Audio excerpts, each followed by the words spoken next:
A queda e a transferência de domínio.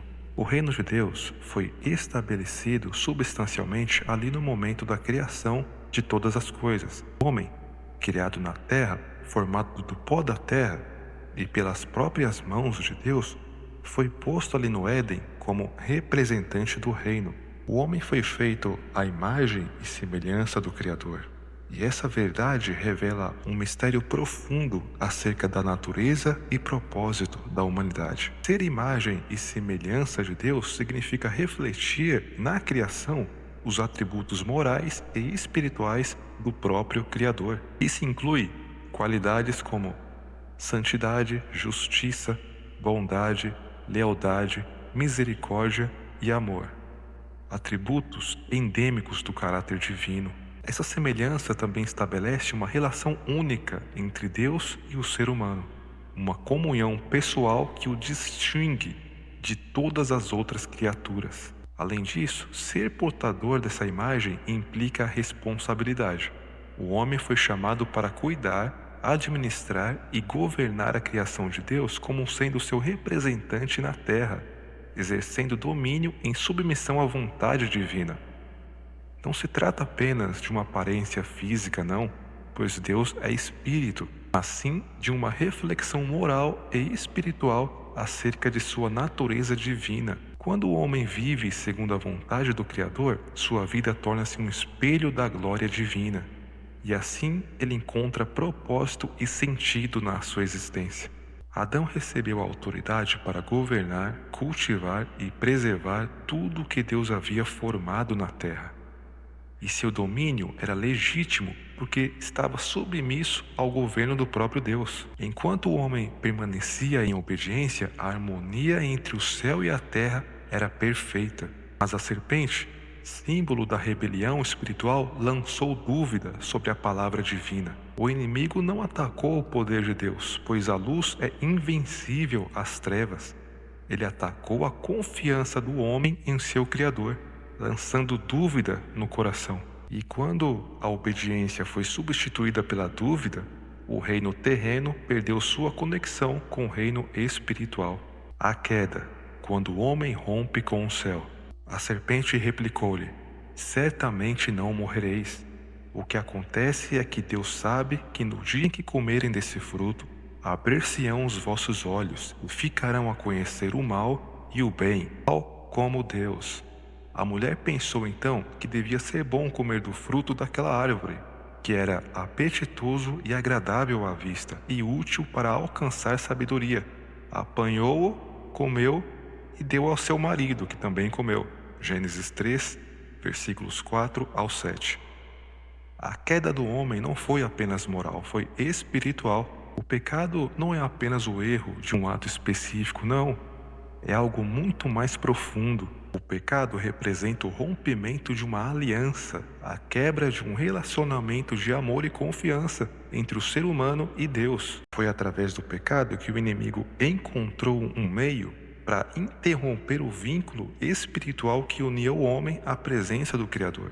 Ao desobedecer, o homem deixou de refletir a natureza do reino e passou a expressar a natureza da rebelião. Com os princípios divinos corrompidos, a voz que antes lhe trazia comunhão agora lhe causava medo. A luz que o envolvia foi substituída pela vergonha e pela separação. O pecado gerou distância, e essa distância abriu um abismo imensurável no interior do ser humano. Desde então, a alma humana carrega um vazio que nenhum sentimento, conquista ou prazer é capaz de preencher.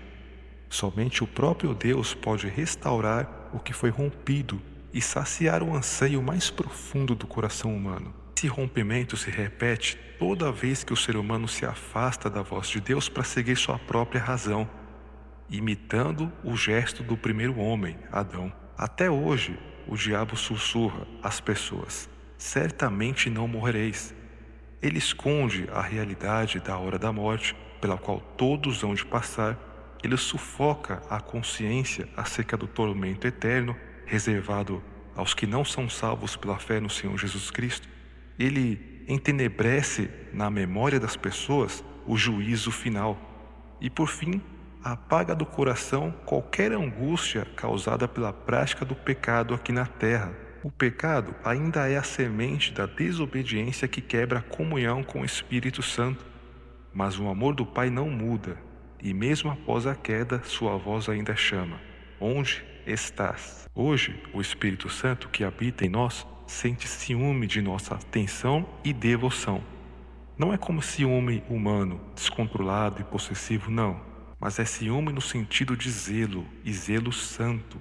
É a expressão de seu amor ardente e de seu desejo de nos ter totalmente para Ele. Ele vela por nós com cuidado constante, nos guiando de volta ao caminho da comunhão e da santidade. Mas o zelo divino não se limita aos que já creram. O coração de Deus se inclina também àqueles que ainda estão distantes, pois seu amor é inclusivo e redentor.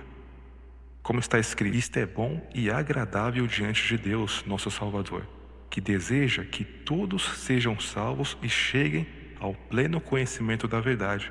1 Timóteo capítulo 2, versículos 3 e 4. Deus é benigno e cheio de compaixão. Ele anseia por reconciliar toda a humanidade consigo, chamando cada pessoa à luz do seu reino. Mesmo quando o homem se afasta, o Espírito não desiste. Ele anseia por nos restaurar à presença dele, que é a fonte da verdadeira vida. Em ti está o manancial da vida. Na tua luz veremos a luz. Salmos 36, versículo 9. A transferência de domínio. Quando o homem escolheu ouvir o diabo, ali representado através daquela serpente, ele entregou ao inimigo a autoridade que Deus lhe havia confiado. Satanás não tomou o domínio pela força, mas pela submissão voluntária do homem, devido ao engano. O que antes era um governo espiritual e harmonia plena com o Criador, se tornou um sistema terreno contaminado pelo orgulho, medo e corrupção. Depois disse-lhe: posso dar-te todo este poder e a sua glória, porque tudo isto me foi entregue, e eu dou a quem eu quiser. Lucas capítulo 4, versículo 6. Essas palavras revelam o que ocorreu desde o Éden. O domínio foi entregue voluntariamente.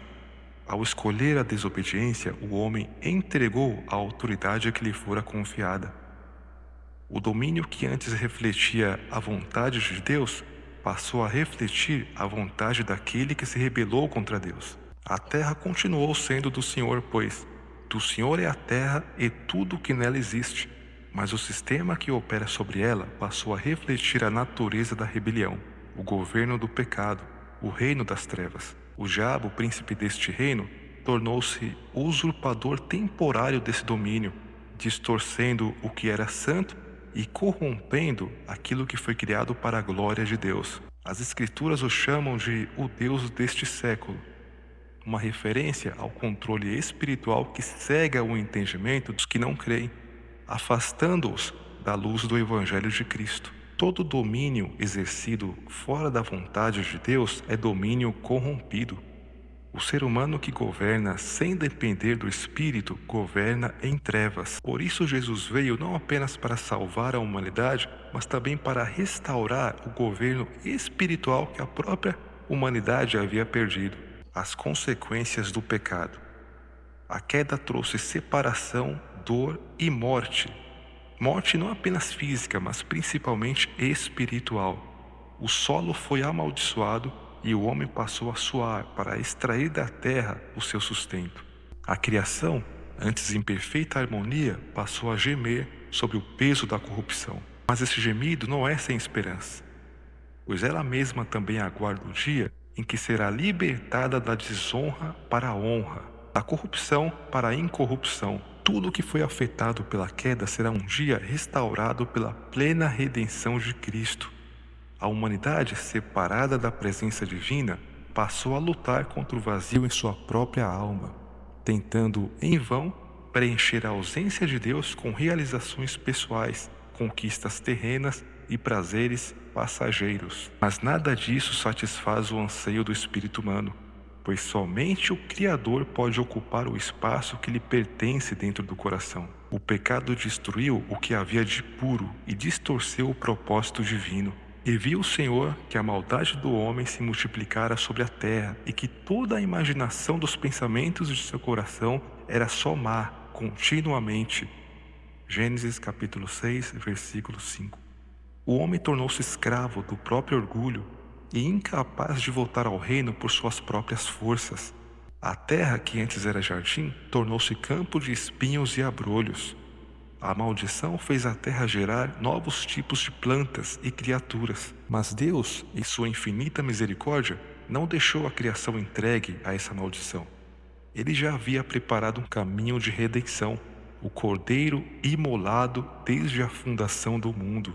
Por causa deste plano redentor que hoje podemos entender o campo de espinhos de forma espiritual. A terra amaldiçoada que produzira espinhos e abrolhos é uma figura do coração humano após a transgressão. O agricultor trabalha este solo, mas os espinhos se multiplicam. Esta é a luta humana contra o pecado. Cultivamos a terra, mas os espinhos da velha natureza ainda brotam. Então, o próprio Espírito Santo auxilia na fraqueza humana. O Senhor implanta a semente celestial neste solo do coração e passa a cultivá-lo conosco. Mesmo quando a semente do Senhor é plantada, os espinhos e abrolhos do velho homem ainda tentam brotar.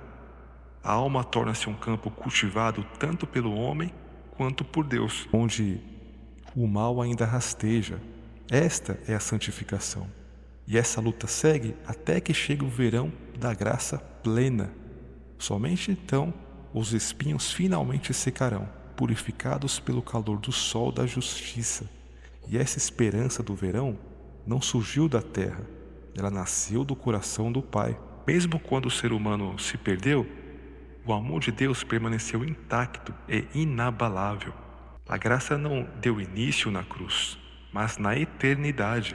A queda apenas revelou a necessidade da redenção, e o desespero humano abriu espaço para o nascimento da esperança. Em nosso próximo capítulo, veremos que a obra redentora de Cristo é o ponto central da restauração do reino de Deus. Analisaremos como o Filho de Deus veio ao mundo não apenas para perdoar pecados, mas para restituir a autoridade espiritual perdida na queda e reconduzir o homem à comunhão com o Pai. Estudaremos que, na cruz, Cristo venceu o poder do pecado, derrotou o império das trevas e inaugurou o caminho de reconciliação entre o céu e a terra. Através de sua morte e ressurreição, o governo de Deus foi novamente estabelecido, não mais em um templo físico, mas no coração daqueles que creem e são regenerados pelo Espírito Santo. Veremos também que a redenção não é um evento isolado, mas o cumprimento do plano eterno do Pai. Restaurar todas as coisas em Cristo, o Rei dos Reis, e reintegrar a humanidade ao propósito original do reino. Este é o canal Reino do Espírito, o lugar onde você descobrirá o caminho para a glória e receberá uma semente que, se for cuidada, tem poder de transformar a sua vida.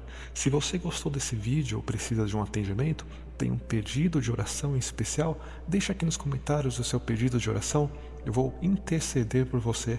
E antes de ir, não se esqueça de se inscrever no canal para fazer parte deste ministério, deixe o seu like, que eu gostei, pois assim o YouTube entende que esta mensagem é importante e a entrega para mais pessoas.